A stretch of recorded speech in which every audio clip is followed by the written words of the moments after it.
जय हिंद साथियों, स्वागत है आपका गोल मंत्रा एकेडमी के परिवार में। आज का जो टॉपिक होगा सिंधु घाटी सभ्यता से जो पॉइंट आपको छूट गए हैं उनकी हम चर्चा करेंगे। तो लगभग आपका सिंधु घाटी सभ्यता जो समाप्त हो चुका था, लेकिन जो बिंदु रह गए हैं आज केवल उनकी चर्चा करेंगे। तो छोटा सा वीडियो हम देखेंगे और इसके बाद जो है ये आपका पूरी तरह से सिंधु घाटी सभ्यता समाप्त हो जाएगा।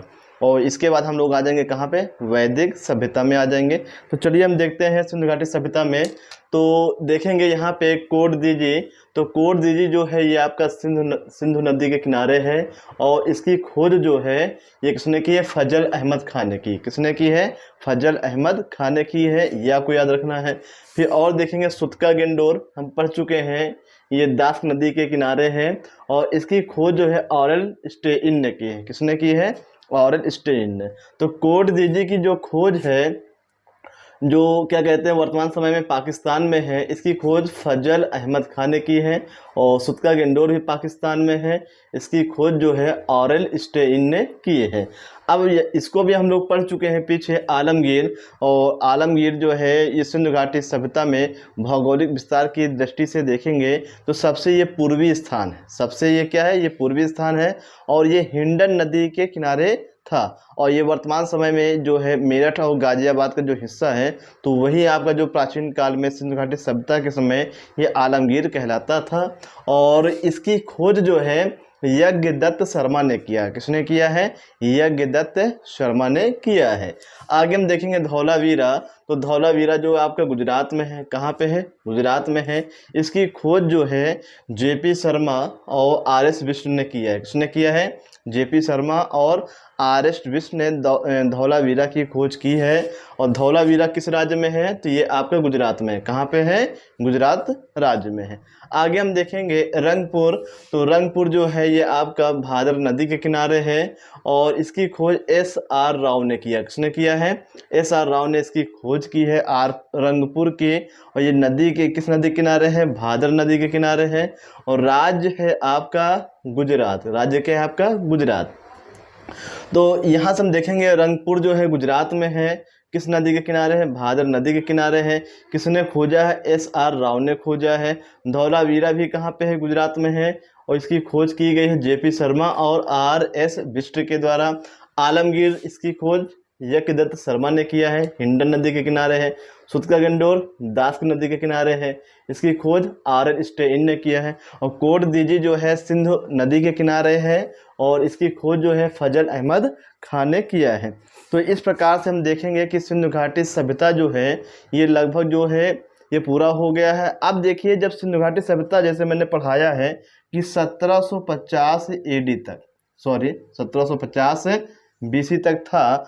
और इसके बाद फिर 1500 BC से आपका लगभग 600 BC तक जो आपका क्या माना जाता है, ये वैदिक सभ्यता माना जाता है। क्या माना जाता है, वैदिक सभ्यता माना जाता है। अब यहाँ पे देखेंगे लगभग इन दोनों के बीच में 200 से 300 वर्षों का अंतराल है। कितने वर्षों का अंतराल है, 200 से 300 वर्षों का अंतराल है। तो इन 200-300 वर्षों में क्या हुआ, इसका कोई इतिहास नहीं मिलता है। इसका कोई इतिहास जो है ये नहीं मिलता है। तो कुछ इतिहासकार ये बताते हैं कि जो आपकी सिंधु घाटी सभ्यता रही है, तो ये जो है इसका विलय मतलब कि नष्ट होने का कारण क्या है। तो अलग अलग जो इतिहासकार वो क्या मानते हैं, देखिएगा आप लोग।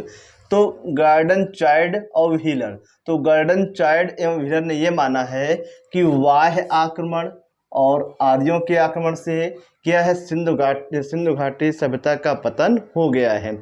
और ये याद रखना है, जैसे आर्यों को बताया गया है। तो यहाँ से और इतिहासकार इसलिए नहीं मानते हैं क्योंकि जब आर्यों का आक्रमण होगा तो जाहिर सी बात है तो वो मनुष्यों को मारेंगे। तो वहाँ की जो इमारतें हैं, बड़ी बड़ी बिल्डिंग है, तो उनको वो नष्ट नहीं करेंगे। आपको पता होना चाहिए कि जो सिंधु घाटी सभ्यता थी ये शहरी व्यवस्था थी। क्या थी, शहरी या नगरी व्यवस्था थी। जबकि वैदिक सभ्यता जो है ग्रामीण थे। तो इससे ये सिद्ध होता है कि ये जो कथन है किसका, गार्डन चाइल्ड और व्हीलर, तो सभी इतिहासकार इनसे सहमत नहीं है। लेकिन आपके पेपर में आता है, ये पूछेगा कि किस इतिहासकार के अनुसार सिंधु घाटी सभ्यता का विनाश हुआ है, तो आपका आंसर क्या होगा, तो आर्यों के आक्रमण से विनाश हुआ है, तो गार्डन चाइल्ड एवं व्हीलर के अनुसार, तो गार्डन चाइल्ड एवं व्हीलर ने क्या कहा है कि जो सिंधु घाटी सभ्यता का जो विनाश हुआ है वो आर्यों के आक्रमण से हुआ। किससे हुआ है? आर्यों के आक्रमण से हुआ। और सबसे ज़्यादा जो तर्क माना जाता है ये वाला माना जाता है। क्या माना जाता है? ये माना जाता है। और इसके समर्थक रहे हैं जॉन मार्शल रहे हैं, अर्नेस्ट मैके रहे हैं, एस.आर. बिस्ट। तो जॉन मार्शल है, अर्नेस्ट मैके हैं, एस.आर. बिस्ट। इन्होंने क्या बताया है कि सिंधु घाटी सभ्यता का जो क्या कहते हैं पतन जो है वो बाढ़ के कारण हुआ। किसके कारण हुआ है? बाढ़ के कारण हुआ है। और लगभग अधिकतर इतिहासकार इसी मत से क्या है, ये सहमत होते हैं कि बाढ़ आई है, भयंकर बाढ़ आई है, जिससे क्या सिंधु घाटी सभ्यता के जितने भी स्थल रहे हैं ये सब क्या हो गए हैं, जलमग्न हो गए हैं। और इस प्रकार से पूरी सभ्यता क्या ये समाप्त हो जाती है। और इस प्रकार से क्या 200-300 साल कुछ नहीं होता है और फिर क्या आता है आपका वैदिक सभ्यता आता है। और देखें आर.एल. स्टेन और अमलानंद घोष ने क्या माना है? इन्होंने माना है जलवायु परिवर्तन। क्या माना है? जलवायु परिवर्तन। कहने का मतलब जलवायु परिवर्तन में हम कह सकते हैं कि जलवायु परिवर्तन हुआ तो यहाँ पे जो व्यक्ति रहते थे वो किसी न किसी बीमारी से मर गए होंगे, तो उनका विनाश हो गया है और बाद में क्या है वैदिक सभ्यता आ गई है। और क्या कारण है? एक कारण है के यू आर कनेडी के अनुसार इन्होंने ये माना है कि प्राकृतिक आपदाएं, अब प्राकृतिक आपदा बाढ़ भी हो सकती है, भूकंप भी हो सकता है, कुछ भी हो सकता है, तो इन्होंने क्या माना है? प्राकृतिक आपदा माना। क्या माना? प्राकृतिक आपदा।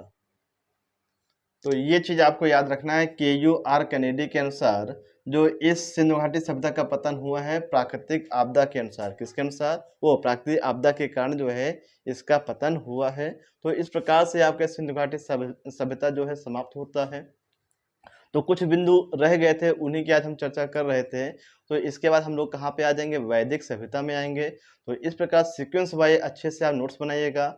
और जब आपके नोट्स तैयार हो जाएंगे, हाँ एक चीज़ और कहेंगे, जितने भी आपके लेक्चर हो रहे हैं तो इन लेक्चर के बाद जैसे कोई चैप्टर, जैसे आपका सिंधु घाटी सभ्यता चल रहा है, अब ये खत्म हो जाएगा, तो आपको खत्म होने के बाद जब वैदिक सभ्यता अगला चैप्टर आएगा तो इन दोनों के बीच आपको कम से कम 2 पेज छोड़ के लिखिएगा। तो वो दो पेज होंगे, वो छोड़ने का मकसद ये होगा, अगर आपको पेपर में या फिर किसी किताब में आपको सिंधु घाटी सभ्यता से कोई नया क्वेश्चन मिल रहा है, तो आप क्या उस पॉइंट को क्या है वहाँ पे लिख सकते हैं। तो इस प्रकार से आप तैयारी करेंगे, नोट्स बनाएंगे, तो ज़बरदस्त आपके क्या है नोट्स तैयार होंगे। और जब नोट्स अच्छे तैयार होंगे तो जब एग्ज़ाम आएगा तो एग्ज़ाम के समय हमको क्या है एक ही किताब का 10 बार अध्ययन करना है, तो तभी जाके आपकी अच्छी तैयारी होगी। तो ये आपका टॉपिक समाप्त होता है।